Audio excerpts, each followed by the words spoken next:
Өр өлкенің өз дидары өз жұмысын жалғастырады. Көрермен, ассалаумағалейкум. Елге қызмет хабары эфирде. Бүгінгі хабарымыздың тақырыбы: Маңғыстау өңірі қажетті мөлшерде дәрі-дәрмекпен қамтамасыз етілген бе? Студия қонағы Қазақстан Республикасының денсаулық сақтау министрлігі медициналық және фармацевтикалық бақылау комитетінің Маңғыстау облысы бойынша департаментінің басшысы Мұхамбетярова Нұрсұлу Аманбекқызы. Нұрсұлу Аманбекқызы, қош көрдік. Енді сұрақ бізден болсын, жауап сізден болсын. Бастайық. Енді бірінші кезекте өзіңіз жетекшілік ететін департаментке қандай құзыреттілік берілген? Содан бастасақ. Қайырлы күн, Нұрбол. Рахмет бүгінгі сұхбатқа шақырылғандарыңызға. Бүгінгі күнді пайдалана отырып, мен біріншіден Наурыз мерекесімен, жаңа жылмен құттықтаймын. Оразаларыңыз қабыл болсын. Рахмет. Біздің департаментке келсек, денсаулық сақтау министрлігінің жанында медициналық және фармацевтикалық бақылау комитеті қызмет етеді. Соның аумақтық департаменті болып біздің департамент Маңғыстау облысы бойынша. Негізгі біздің мақсатымыз, біздің міндетіміз қандай? Департаменттің медициналық көмектің, көрсетілетін көмекке, медициналық қызметке саласындағы, сонымен фармацевтикалық саласы бойынша дәрілік заттар, медициналық бұйымдар саласындағы саясатты іске асыру, жүзеге асыру, бақылау жүргізу. Ол бір. Тұрғындардан келіп түскен шағымдарға, медициналық көмектің сапасына жүгінген шағымдарға департаменттің құзыреті шеңберінде біз сол шағымдарды қарастырамыз. Екіншіден, барлық медициналық мекемелер меншік нысанына қарамастан алдын ала профилактикалық бақылау жүргізу, жоспардан тыс тексерістер жүргізу. Ол бар. Және сонымен қатар медициналық мемлекеттік қызмет көрсету. Ол медициналық қызметке лицензия беру, рұқсат беру, фармацевтикалық қызметке рұқсат беру, маман сертификаттарын табыстау, медициналық орта буын дәрігерлерге маман сертификатын табыстайды. Фармацевтика саласына және сонымен қатар есірткі саласындағы рұқсаттама сондай қызмет көрсетіледі біздің департамент бойынша. Департаментіміз бізде 15 қызметкер жасайды, барлығымызда мемлекеттік қызметшіміз.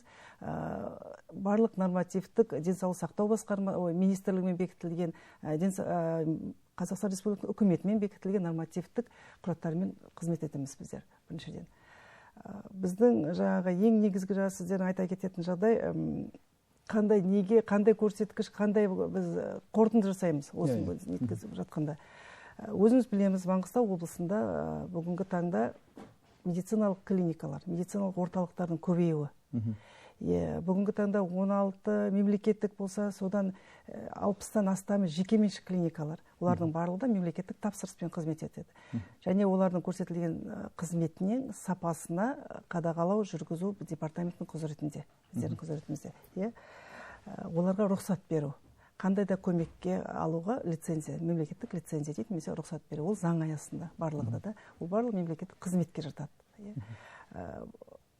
Маман сертификаттарын табыстау. Соңғы уақытта дәрігерлерге және орта буын қызметкерлерге әр 5 жыл сайын маман сертификатын. Өте көптеген желілерде бар. Қазір соңғы уақытта қазір біздің министрдің де алдына депутаттар бір сұрақ қойған болатын, парламенттің қаншалықты заңды дипломдар алып жатыр, қаншалықты заңды сертификаттар алып жатыр деген сияқты да, мысалы, рұқсат беріледі ғой нелерге. Сол сияқты қазір егер бұрын әрбір медициналық қызметкер өзі аяқтай келіп тест тапсырып, қағаздай тапсырып, сұхбат жүргізетін болса, қазір барлығы жаңа тәсілге өткізілген, барлығы егов портал арқылы өздерінің қолтаңбасымен отырып, үйінде жағдайда отырып тапсырылады.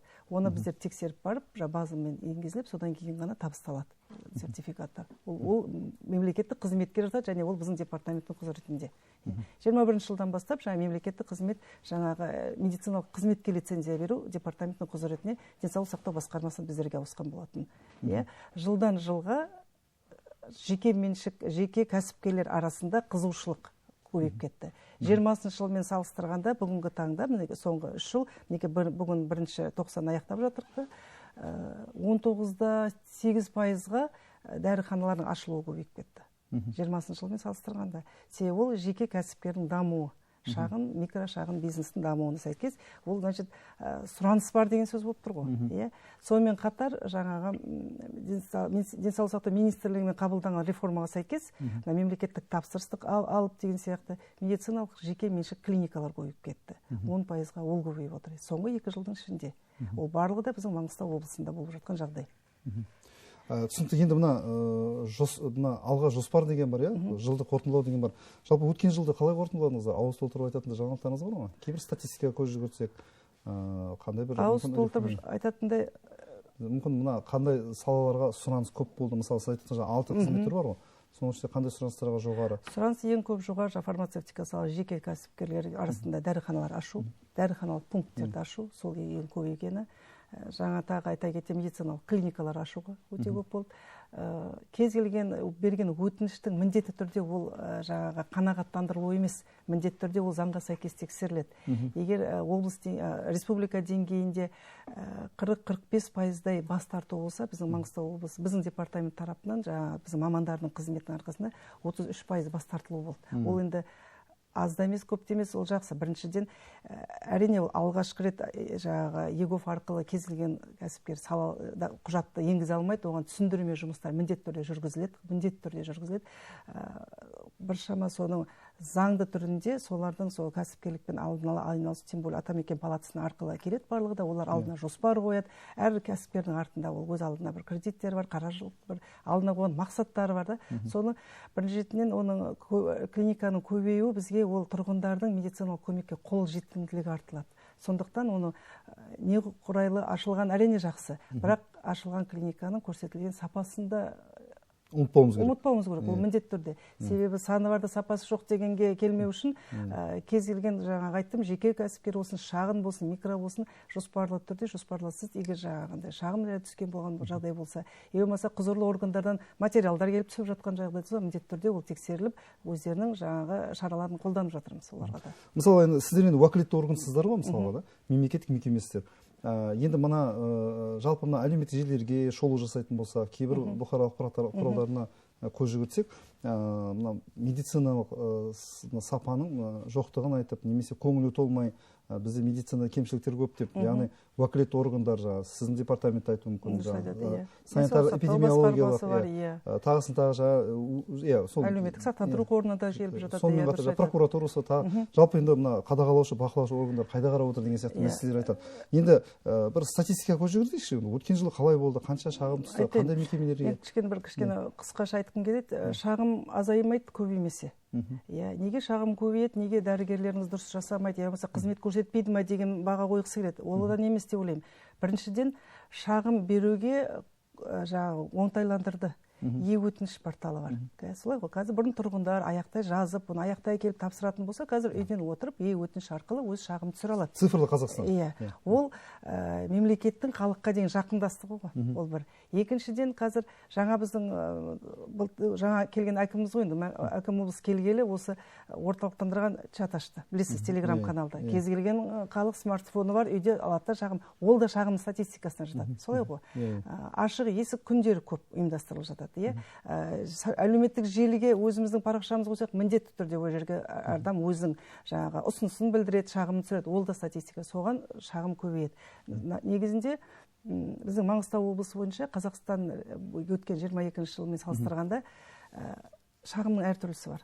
Негізді шағым бар, негізсіз шағымдар бар. Ол тексеріс барысында білінеді. 31% біздің департамент келген түскен шағымдарының тексерілгенісін 31% негізді болып шықты. Яғни расталған. Расталған, ішінде көрсетілген деректер расталған деген сөз. 21 жыл 30% болатын. 1% болса да біз көтеріп тұрық. Ол бір. Екіншіден, президенттің әкімшілігінде, аппарат президенттің өздерінің сауалнамасы бар жүргізілген. Ол ресми көрсетілген, барлық немізде бар. Біздің Маңғыстау облысында тұрғындардың медициналық көмектің сапасына, қол жетімділігіне өздерінің бір қанағаттандыру болады ғой. 21 жылмен салыстырғанда 1,5%-ға төмендепті. Яғни көңілі толмайды. Көңілі толмай қалды. Республика деңгейінде 58% болса, Маңғыстау 52-де 3% болыпты 22 жылы. Ол жаңағындай клиника көбейді. Медициналық көмекке жүгіну саны да көбейеді бір жағында. Әрине 100 адамға жақсы көмек көрсетсек, бір адамдікі қисық болып, дұрыс болмай шықса, әрине ол шағым болса, ол дәлелді, ол және тіркелді. Және осындай. Бірақ сол бойынша шағымның болдырмауы, неге сол шағым болған кезде сол жерден соны шешу, мәселелерін шешу, әрбір медициналық мекеменің өзінің ішкі аудиттері бар.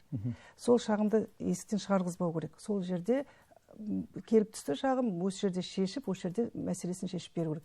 Тіпті болмаған жағдайда ғана жоғары тұрған құзырлы органдарға олар жүгінеді, әрине.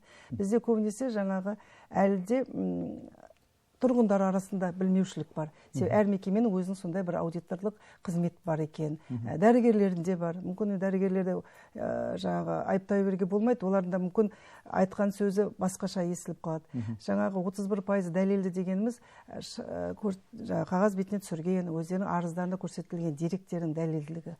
Әрбір дәлелді шағым міндетті түрде денсаулық сақтау басқармасына уәкілетті орган ретінде сол жерге біз шара қолдануға жібереміз. Міндетті түрде қорытындысын біз әлеуметтік медицина сақтандыру қоры біздің Маңғыстау облысы бойынша филиалына сол жерге жолданамыз. Себебі олар экономикалық өзінің шарасын қабылдайды. Сол мекемеге өлім жағдайы болған болса, криминалдық жағдай болса, міндетті түрде оны департамент полициясына өзінің процессуалдық шешімін шығаруға қалдырамыз. Біздің акттен кейін 2022 жылы 3 жұмыс әлі де қазір сот айналысып жатыр. Сотқа кетті жұмыстар ары қарай. Енді мына мониторинг жасап қарайтын болсақ, талдау жасап көрсек, қазір соңғы кездері ел аузында, халық аузында мынандай мәселелер айтылып жүр. Жалпы Док-1 Макс препараты мен трамадол сол жайында көп әңгіме айтылып жатыр. Олар неліктен сатуға тыйым салынды деген. Сосын сіздер бұл жағын бақылап жатсыздар ма? Мысалы, мүмкін кім біледі, жаңа айтқандай, қазір енді сіздер уәкілетті орган болғанмен шағын және орта бизнес тексеруге мораторий болды. Ол керісінше ұзартылды былай қарағанда.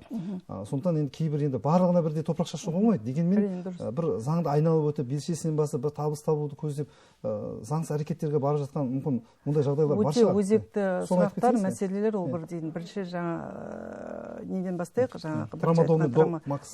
Док-Макс айтайын, Док-Макс бірінші біздің Қазақстан Республикасында сертификатқа енгізілмеген, ол дәріханаларға заң түрінде келмеген нәрсе. Заңды түрде. Заңсыз жолдармен келу мүмкін деп ойлаймын. Себебі ол жағдай қазір бір мысал келтіре кетсем, біздің облыста болған жағдай. Қазақстан Республикада біздің тұрғындарға айта кеткім келеді, бүгінгі мінекей бағдарламаны пайдалана отырып, Қазақстан Республикасында тіркелмеген дәрігерді, дәрі-дәрмекті, дәрілік заттар қалай анықтаймыз? Кез келген дәрінің құрамында қазақ тілінде аударым болмаса, Қазақстан Республикасына енгізілмеген деп саналады. Ол басқа жолмен келген сөз. Егер тұрғындар сондай немен фактпен көзбе-көз келіп қалған жағдайда болса, міндетті түрде құзырлы органдарға, біздің департаментке жүгіне алады. Міндетті түрде.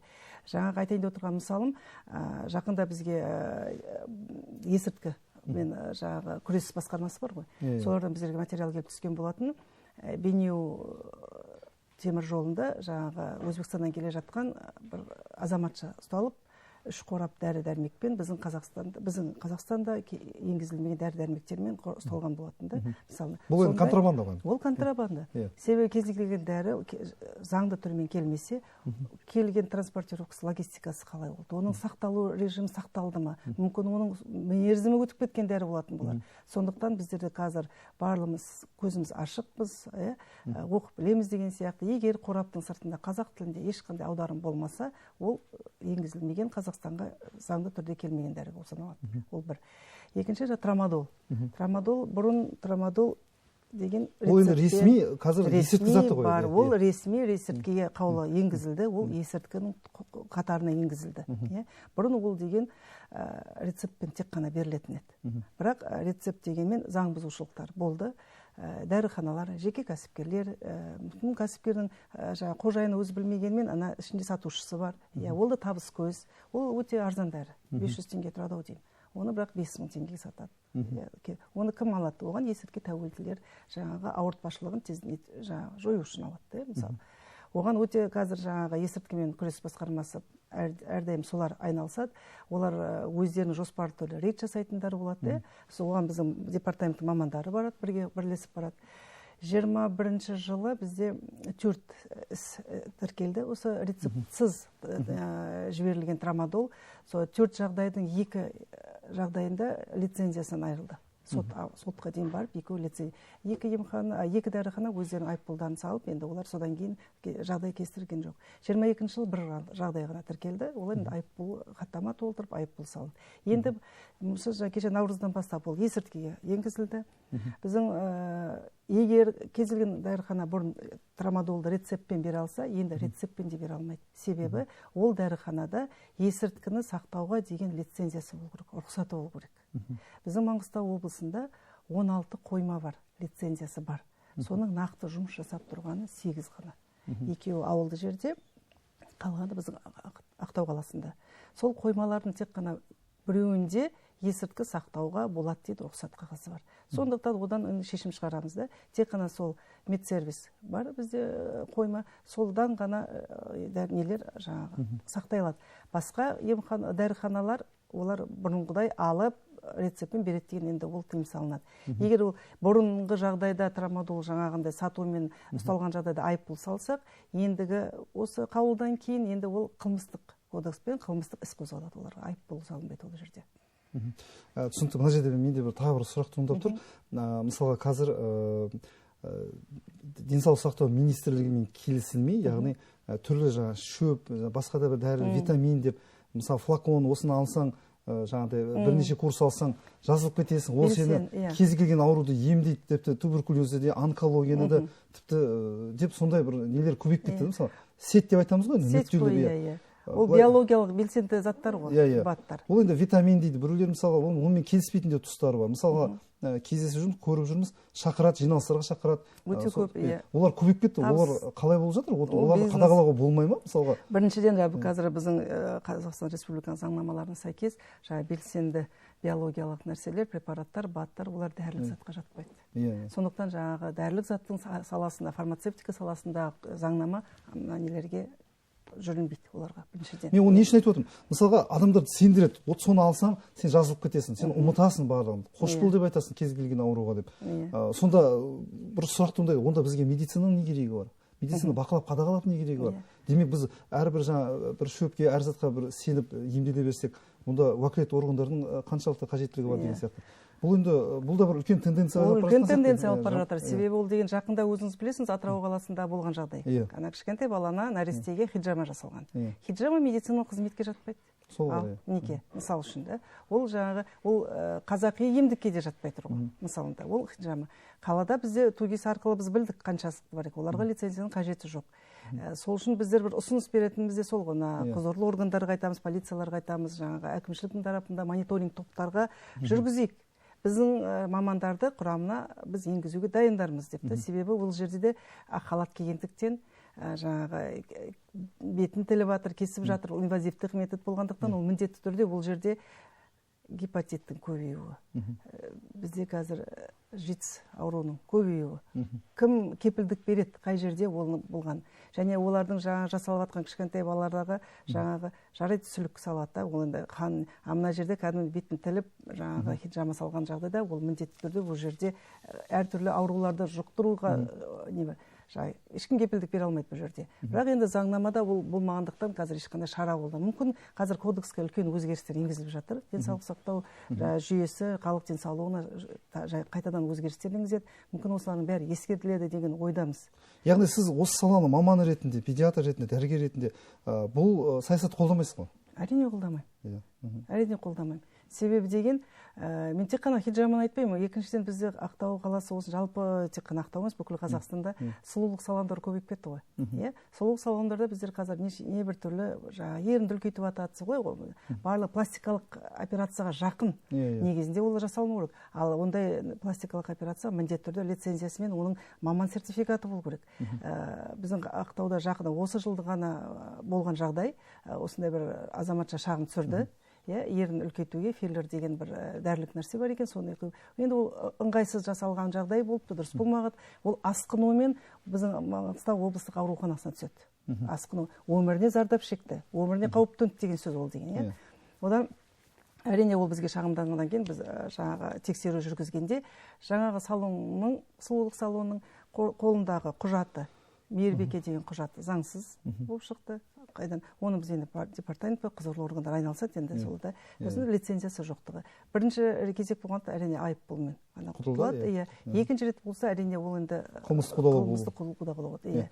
Енді мына хабарымыздың негізгі тақырыбына оралайықшы, сәл алшақтап кеттік. Енді Маңғыстау өңірінде қажетті мөлшерде дәрі-дәрмекпен қамтамасыз етілген ба? Себебі пандемия кезінде ұмытқан жоқсыз. Бізде бірге жұмыс жасадық, көрдік. Бір 20 теңгенің былай қарағанда массасын де таппай қалдық мысалы.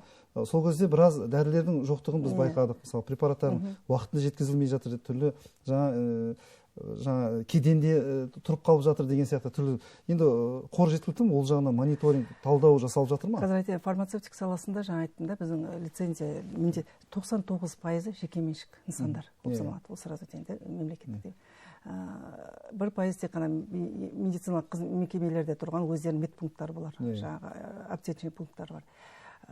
16 қойманың тек қана нақты 7-еуі ғана жұмыс жасап тұр. Бұрын жасалғандар, бұның жаймен әрбір жеке кәсіпкер ол біледі. 520-дай нысан бар дәріханалық. Соның 65% қалалық. Ақтау қаласының жаңа өзінде, қалғаны ауылды жерлерде.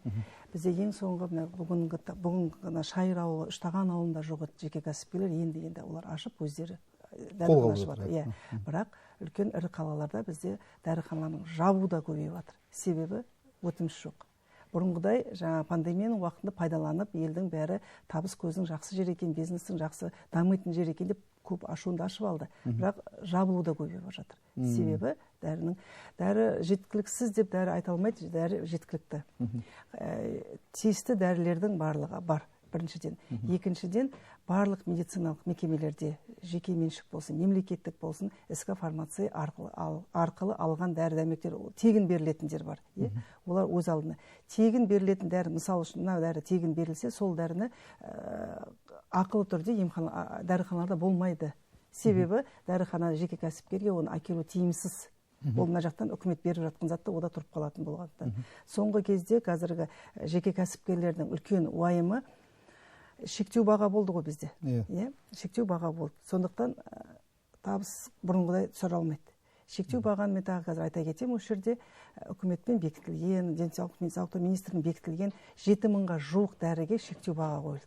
Ол қандай дәрі деп жұртты сұрайды. Біз қайдан білеміз 7000 дәріні, қайдан шектеу болатынды? Кез келген азаматтың қолында смартфон бар. Дәрі KZ деген қосымша енгізіп алса, сол жерде кез келген дәріханада алып тұрған дәрісінің атауын жазып жібереді, сериясын, атауын, жаңағы саудалық атауы бар, халықаралық атауы бар. Сонда шектеу баға көрсетеді өзі. Егер сол бағадан жоғары алған болса, қымбат алған болса, сол жаңағы қосымшаның ішінде шағым түсіріп кетеді. Ол орталықтандырады да, колл-центрге келіп түседі, неге уже шара қолдануға болады. Шектеу бағадан асырып кетті деген сөз. Түсінікті. Енді хабарымыз аяқталуға санаулы минуттар қалды. Енді департаменттің мекен-жайы қайда орналасқан, қандай сұрақтармен хабарласа алады, сенім телефоны бар ма, сол туралы ақпарат бере кетсеңіз, және де Маңғыстау туралы айтарыңыз бар ма? Біздің мекен-жайымыз Ақтау қаласы 9-шы шағын ауданда, 23-ші ғимаратта орналасқан, 1-ші қабатта орналасамыз, 5 күн жұмыс жасаймыз.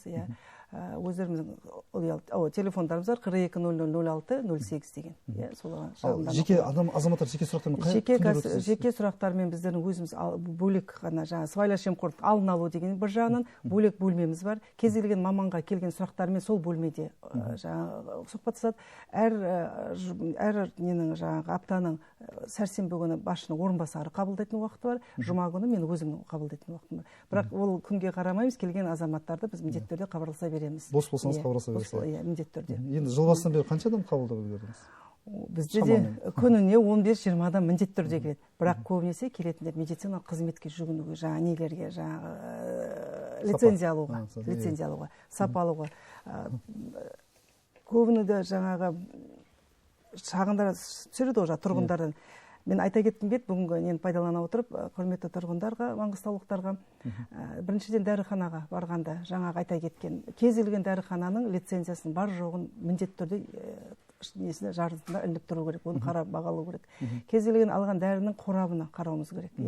Егер қорабында бір сондай жағдайлар болды, тәлкіленді деректер, қорабында тегін бесплатно деген ол тұрса, ол негізде тегін берілетін дәрі, ол емханада тегін берілу керек. Енді ол жағын енді органдар өздері тексеріледі. Ол бір қазақша нұсқаулықта, қазақша тілінде аударым болмаса, ол заңсыз жолмен келген дәрі деп алады. Егер рецептсіз берілген дәрілер болады, сондай деректер болған жағдайда, жаңағы шектеу бағасынан деректер тіркелген болса, біздің департаментке жүгінуге, бізде жоспардан тыс тексеріс жүргізе аламыз. Осы жылдан бастап кәсіпкерлік кодекске сәйкес. Және медициналық көмектің сапасына жүгінетіндер. Міндетті түрде шағым жазғанда нақты дәлелді құжат. Нақты дәлелді құжат болмаса, тексеруді тіркеу мүмкін емес.